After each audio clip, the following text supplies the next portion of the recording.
ஜெய் மற்றும் சேத். 2 பிரபஞ்சங்களின் கதை. எனது பெயர் ஜெய். நான் 10 வயதாக இருந்தபோதுதான் உலகம் மக்கள் நினைக்கின்ற மாதிரி இயங்குவதில்லை என்பதை கொஞ்சமாக புரிந்து கொள்ள துவங்கிவிட்டிருந்தேன். மற்ற குழந்தைகள் தூசி படிந்த தெருக்களில் சிரித்துக் கொண்டும் ஓடிக்கொண்டும் விளையாடிக் கொண்டிருந்தபோது நான் ஒதுங்கி நின்று சமுதாயத்தின் மறைக்கப்பட்ட உண்மை நிலவரங்களை தேடிக் கொண்டிருந்தேன். வியாபாரிகள் ஏழைகளை ஏமாற்றுவதைப் பார்த்தேன். தலைவர்கள் பொது இடங்களில் புன்னகைத்துக் கொண்டே மக்களின் உரிமைகளை பறிப்பதை பார்த்தேன். அவர்களின் நாவுகள் பொய்களால் கரைபடிந்திருப்பதைக் கண்டேன். நீதியின் வார்த்தைகள் பேராசையின் சத்தமான குரல்களால் மூழ்கடிக்கப்படுவதைப் பார்த்தேன். இவற்றை என்னால் அமைதியாக பார்த்துக் கொண்டிருக்க முடியவில்லை. என் இதயம் அமைதியற்று கிடந்தது.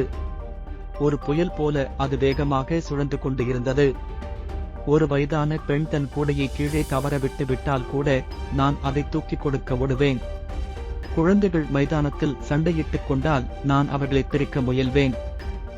நான் இவற்றை பாராட்டுக்காகச் செய்யவில்லை. மனிதர்கள் மீது கொண்ட இரக்கம்தான் என்னால் புரிந்து கொள்ள முடிந்த ஒரே பாஷையாக இருந்ததால் இவற்றை செய்தேன். எனக்கு 17 வயதான போதே மக்களுக்கு உதவ துவங்கிவிட்டேன். ஒரு நாள் காலை பொழுதில் என்னை அக்கா தூக்கத்தில் இருந்து எழுப்பினாள். நான் என்ன என்று அசந்து கொண்டே கேட்டேன். கருரான் என்று யாரோ உன்னை தேடி வந்திருக்கிறான் என்றாள். நான் துடித்து எழுந்தேன். காரணம், எனக்கு என்னுடைய சொந்த வேலைகளை விட மற்றவர்களுக்கு உதவி செய்வது மிகவும் பிடிக்கும். எனக்கு நன்றாக எழுத வரும் என்பதால் கடிதங்கள் எழுத அல்லது விண்ணப்பங்கள் நிரப்ப மக்கள் என்னை தேடி வருவது வழக்கமான ஒன்றாக இருந்தது. சமூகத்தில் உள்ள செல்வந்தர்களிடம் சென்று ஏழை மக்களுக்கான உரிமைகளை கேட்டு தருவது எனது வாடிக்கையாக இருந்தது. இப்படியே எனக்கு 20 வயதாகிவிட்டது. எனது மனதில் இருந்த அந்த புயல் படு வேகமாக மாறியிருந்தது. சமூகத்தில் நடக்கும் அநியாயத்தையும் நான் செய்யும் செயல்களையும் எப்போதும் நான் ஒப்பிட்டு பார்த்துக் கொண்டே இருந்தேன். இந்த ஒப்பீடு எனது இயலாமையை கண்ணாடி போல பிரதிபலித்தது. நான் எடுத்த ஒவ்வொரு அடியும் நெருப்பு மணலில் நடப்பது போலிருந்தது. நான் நல்லது செய்ய ஏங்கினேன். எனது சக்திக்கும் மீறி சிரமம் எடுத்துக்கொண்டேன். நான் செய்யும் ஒரே செயலுக்கு சில சமயம் மக்கள் எதிர்த்தார்கள், சில சமயம் அவர்கள் என்னை பாராட்டினார்கள். எது சரி, எது தவறு என்பதை எப்படி முடிவு செய்வது, யார் முடிவு செய்வது என்று எனக்குள் நானே குழம்பிக் கொண்டேன். இந்த கேள்விகள் என்னை நிம்மதியாக இருக்க விடவில்லை. நான் பார்த்த அநியாயங்கள் மக்களால் சாதனைகளாக பார்க்கப்பட்டதைக் கண்டு என்னையே நான் நொந்து கொண்டேன். இறுதியில் ஒரு முடிவெடுத்தேன். ஒரு மாலை பொழுதில் நான் ஒரு மலை உச்சிக்கு ஏறி கீழே உள்ள வெறுமையை உற்று நோக்கினேன். காற்று என் முகத்தை வெட்டியது. என் மார்பு வலித்தது. என் கண்கள் கண்ணீரை வடித்தன.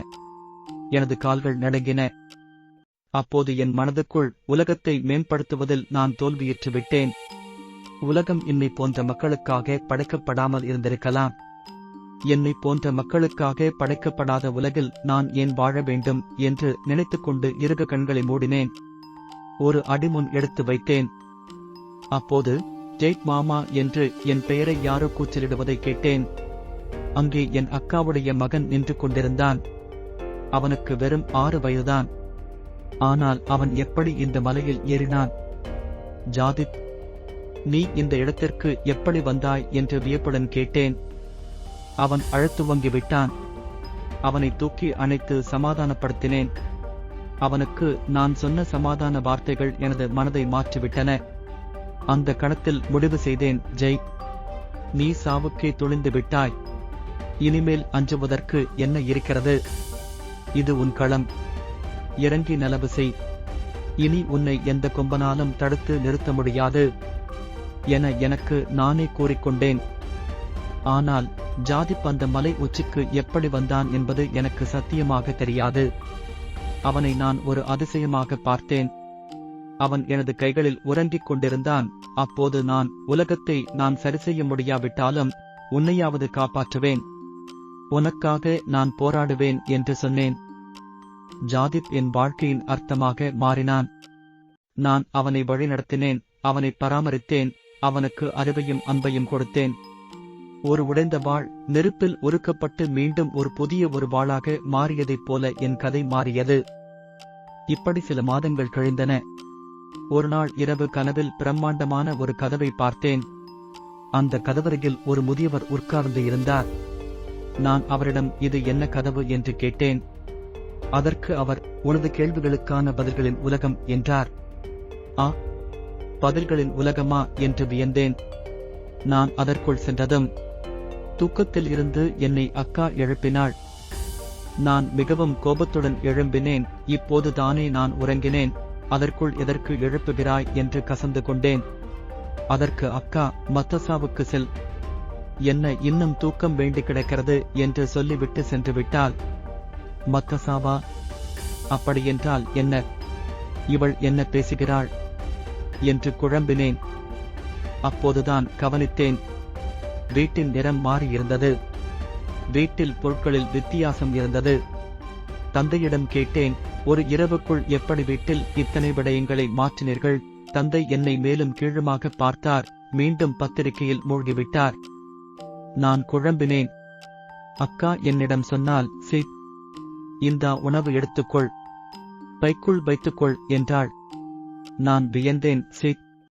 யார் சித் என்று கேட்டேன். அவள் நான் கேட்பதை ஒரு பொருட்டாகவே மதிக்கவில்லை. வீட்டுக்கு வெளியே ஒரு பைக்கில் ஒருவர் வந்து நின்றார். வா, சித், நேரமாகிவிட்டது என்றார். எனக்கு தலைவெடித்துவிடும் போல இருந்தது.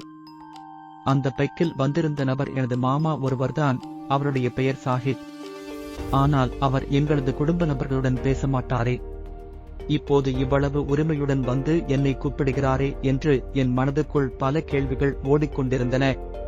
அக்கா எனக்கான புத்தகங்களை பையில் வைத்து தந்தாள்.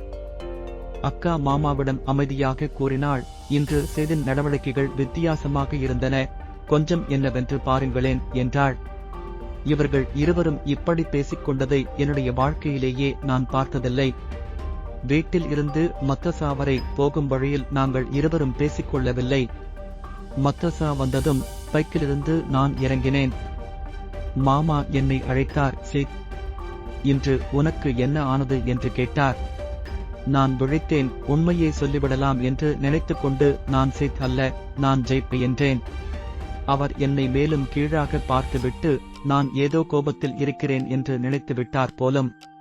அதனால் ஏதும் பேசாமல் நன்றாக படி என்று மாத்திரம் சொல்லிவிட்டு சென்று விட்டார். அந்த மத்தசா வாசலில் கால் வைக்கும்போது நான் கண்ட கனவு எனக்கு ஞாபகம் வந்தது. இப்போதுதான் எனக்கு புரிந்தது, அப்படியென்றால் நான் வேறு ஒரு உலகுக்கு வந்திருக்கிறேன். இந்த உலகில் எனது பெயர் ஜெய்ப் அல்ல, சித் என்று. உண்மையான சித் கற்றிருந்த பல கல்விகள் மத்தசாவுக்குள் செல்லும் போது எனக்கு கொஞ்சம் கொஞ்சமாக ஞாபகத்துக்கு வந்தது. அந்த அறிவுகளை உணர்ந்து வியந்தேன். எனது உலகத்தில் மொத்த மாமேதைகளும் சேர்ந்து தீர்ப்பதற்கு திணறும் சவால்களின் தீர்வுகள் ஒரு மத்தசா மாணவனின் அறிவில் இருக்கிறதே என்று நினைத்து பிரமித்தேன். மத்தசாவில் எனக்கென்று ஒரு இடம் இருந்தது. அதில் இருந்து கொண்டேன். ஆசிரியர் அந்த நாள் தக்வாவை பற்றி பாடம் நடத்தினார். எனது வாழ்வில் நான் கற்றுக்கொண்ட மிகச்சிறந்த பாடம் இந்த தக்வாதான் என்று எனக்குள் நானே கூறிக்கொண்டேன். தக்வா ஒரு சமூகம் முழுவதிலும் நிறைந்து இருந்தால் ஒரு அரசாங்கம் எவ்வளவு அழகாக நடைபெறும், மக்கள் எவ்வளவு நிம்மதியாக வாழ்வார்கள் என்று நினைத்து பூரிப்படைந்தேன். பாடம் முடிந்ததும் எனது மனதில் தோன்றிய கேள்விகளை ஆசிரியரிடம் சென்று கேட்டுவிட்டேன். ஆசிரியர் எனது தலையில் கை வைத்து, அல்லாஹ் உனது உள்ளத்தை விரிவாக்கிவிட்டான் என்று கூறினார். மத்ரசா முடிந்ததும் அசர் தொழுகைக்கு என்னை மஸ்ஜிதுக்கு அழைத்து சென்று எனது கேள்விக்கான பதிலை சொல்வதாக கூறினார். இந்த உலகில் நான் கடக்கும் ஒவ்வொரு மணி நேரமும் எனது உலகில் நான் தேடிய கேள்விகளுக்கு பதிலாக அமைந்து இருந்தது. இங்கு சரி எது, தவறு எது என்பதனை மக்கள் தீர்மானிக்கவில்லை. சூழ்நிலைக்கு தகுந்தால் போல யாரும் தனது நிறத்தை மாற்றிக்கொள்ளவில்லை. சரி, தவறு பற்றி இறைவன் நேர்த்தியான கோடுகளை வரைந்து இருந்தான். இந்த கோடுகளை யாராலும் மாற்ற முடியாது. இதனால் இது சீரான சிந்தனைக்கும் தெளிவான பார்வைக்கும் வழிவகுக்கிறது என்பதனை உணர்ந்து கொள்ள எனக்கு அதிக நேரம் பிடிக்கவில்லை. ஆசிரியர் எனக்கு வாக்கு தந்தபடி அசர் தொழுகைக்கு நகர் பள்ளி வாசலுக்கு அழைத்து சென்றார். அங்கு நாங்கள் அசர் தொழுதோம். தொழுகைக்கு பிறகு ஒரு மனிதரை சுற்றி மக்கள் சிலர் கூடினார்கள். அந்த கூட்டத்தில் நாங்கள் இருவரும் நின்று இருந்தோம். சுமார் அரை மணி நேரத்தில் மக்கள் கூட்டம் குறைந்தார்கள். ஆசிரியர் அந்த மனிதரிடம், கலிபாவே, இவன் எனது மாணவர்களில் மிகத் திறமையானவன் என்று கூறி நான் கேட்ட கேள்வியும் சொன்னார். பின்னர், தக்வாவை பற்றி நீங்கள் இவனுக்கு 2 வார்த்தைகள் கூறுங்கள் என்று வேண்டிக் கொண்டார். எனக்கு தலையெல்லாம் சுற்றியது, எனது உள்ளம் படபடத்தது, கால்கள் நடுங்கின. என்ன, இவர் நாட்டின் தலைவரா?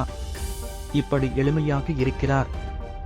கலீபா என்னிடம் பேச முந்திக் கொண்டு நான் கேட்டுவிட்டேன், நீங்கள் இந்த நாட்டின் தலைவரா? உங்களை இவ்வளவு இலகுவாக அணுக முடியுமா? உங்களது பாதுகாப்பு படை எங்கே? அரச மாளிகை எங்கே? இப்படி நிலத்தில் உட்கார்ந்து கொண்டு இருக்கிறீர்கள். எனது உலகில் ஒரு சாதாரண மனிதன் தங்களது அதிபரை பார்க்க 6 மாதத்தில் இருந்து 1 வருடம் கூட ஆகும். சில சமயம் பார்க்க முடியாமல் கூட போகும். இந்த எனது உணர்ச்சியான சொற்களை அந்த இடத்தில் இருந்த யாரும் எதிர்பார்த்திருக்க வாய்ப்பில்லை. எல்லோரும் என்னை வித்தியாசமாக பார்த்தார்கள். கலீபா வாய்விட்டு சிரித்தார். எனதருமை மகனே, கலீபா எனும் நபரும் ஒரு மனிதன் தானே என்று கேட்டுவிட்டு தொடர்ந்தார். மனிதர்கள் அனைவரும் சமமானவர்கள். அவர்களில் சிலருக்கு சிலரை விட சிலவற்றில் இறைவன் அதிகப்படுத்தி இருப்பது, ஒருவருக்கு ஒருவர் பெருமையடிக்க வல்ல, மாறாக ஒருவருக்கு ஒருவர் உதவி செய்து இறைவனை சந்தோஷப்படுத்தவே. நீ உனது ஆசிரியரிடம் கூறியது மிகவும் சரி. தக்வா உள்ளவர்கள்தான் ஆட்சி செய்ய வேண்டும். அப்போதுதான் மக்கள் நிம்மதியாக உலகில் வாழ முடியும். இன்னும் நீ கற்றுக்கொள்ள நிறைய இருக்கிறது என்று கூறி எனக்காக துஆ செய்தார்கள். நான் அழுது கொண்டே அங்கிருந்து வெளியேறினேன். ஆசிரியர் என்னை பார்த்து, நீ என் வேறு உலகம் என்று கூறினாய் என்று கேட்டார். நான் மயங்கி விழுந்து விட்டேன். ஆசிரியர் என்னை வீட்டில் கொண்டு வந்து சேர்த்துவிட்டு சென்று விட்டார். நான் கண்களை திறந்து பார்க்கும்போது வீட்டில் இருந்தேன். கடைசியில் எனது உலகத்தில் எனக்கு இருந்த பல்லாயிரக்கணக்கான கேள்விக் கணைகளுக்கான தீர்வு மிக இலகுவானது என்று புரிந்து கொண்டேன். உலகில் மனிதன் எவ்வளவு அறிவாளியாக இருந்தாலும் சரி எது, தவறு எது என்று அவர்களால் தீர்மானிக்கவே முடியாது.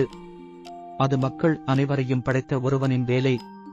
இதில் யாராவது கை வைத்தால் பிரச்சனைகள் மட்டுமே உண்டாகும். இவ்வாறு நினைத்துக் கொண்டு இரவில் உறங்கிவிட்டேன். கனவில் அதே கதவையும் பெரியவரையும் கண்டேன். அவர் என்னிடம், தீர்வுகளுக்கான உலகத்தில் தீர்வுகள் கிடைத்ததா என்று கேட்டார். அதற்கு நான் கற்பனையிலும் நினைக்காத தீர்வு என்று கூறி சிரித்தேன். காலையில் எனது மார்பில் ஒரு விசித்திரமான சுமையுடன் விழித்தெழுந்தேன். ஆம், என்னுடைய சொந்த உலகத்துக்கே நான் வந்திருந்தேன். ஆனால் என்னுடைய இந்த உலகத்தை விட சீத்துடைய உலகத்தை நான் விரும்பினேன்.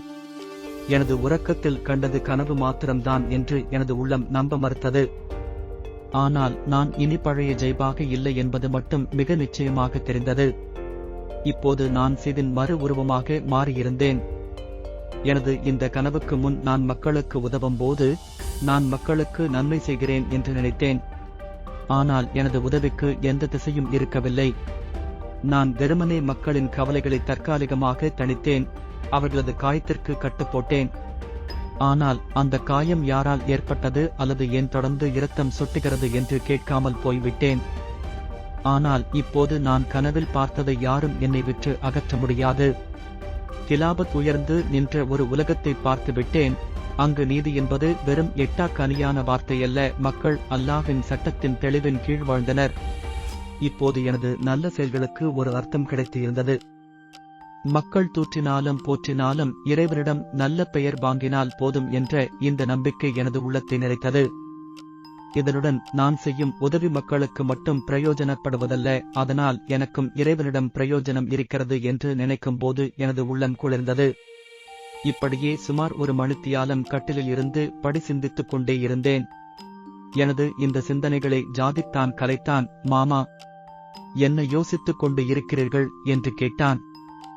நான் எனது அனுபவங்களை ஒன்றுவிடாமல் அவனிடம் விவரித்தேன். அவனுடைய வயது சிறியதாக இருக்கலாம், ஆனால் அவன் மிகுந்த புத்திசாலி. நான் கூறியவற்றை மிக நுணுக்கமாக புரிந்து கொண்டான். அவன் என்னிடம், மாமா, நீங்கள் கூறியதை வைத்து பார்க்கும்போது அது வெறும் கனவு போல தோன்றவில்லையே என்று கேட்டான். நான் விடை சொல்வதறியாது விழித்தேன். என்னுடைய இந்த அனுபவங்களை எனக்கு தெரிந்த அனைவரிடமும் சொன்னேன். மக்கள் என்னை கலாய்த்தார்கள். மக்களின் விவகாரங்களை மக்கள்தானே கவனிப்பார்கள் என்று வாதித்தார்கள். சிலர் என்னை தூற்றினார்கள். இறைவன் என்ன பிதற்றுகிறான் என்றார்கள். சிலர் என்னை எச்சரித்தார்கள். அமைதியாக அடக்கமாக இருந்து கொள் என்றார்கள். இந்த நாள் இப்படியே கழிந்தது. என்னை மக்கள் அனைவரும் பொய்ப்பித்த போதிலும் மனதளவில் உள்ளூர ஒரு நிம்மதியை உணர்ந்தேன். இறைவனுக்காகவே இவற்றை செய்கிறேன், அவன் என்னை பார்த்துக் கொண்டு இருக்கிறான் என்ற உணர்வு என் கண்களை நனைத்தது. கவலையால் அல்ல, இன்ப பேருணர்ச்சியால். அந்த இரவு படுக்கையில் உறங்குவதற்கு தயாராகினேன். உறங்குவதற்கு முன் இறைவனிடம் பிரார்த்தனை செய்தேன். திரும்பவும் அந்த உலகத்துக்கு என்னை அழைத்து செல்லும் படி அழுது மன்றாடினேன். அப்படியே அழுதழுது உறக்கத்தில் ஆழ்ந்தேன். கனவில் அந்த கதவை பார்த்தேன். மிகுந்த சந்தோஷத்துடன் அந்த கதவை நோக்கி ஓடினேன். எனக்கு விருப்பமான அந்த உலகில் கண் விழித்தேன்.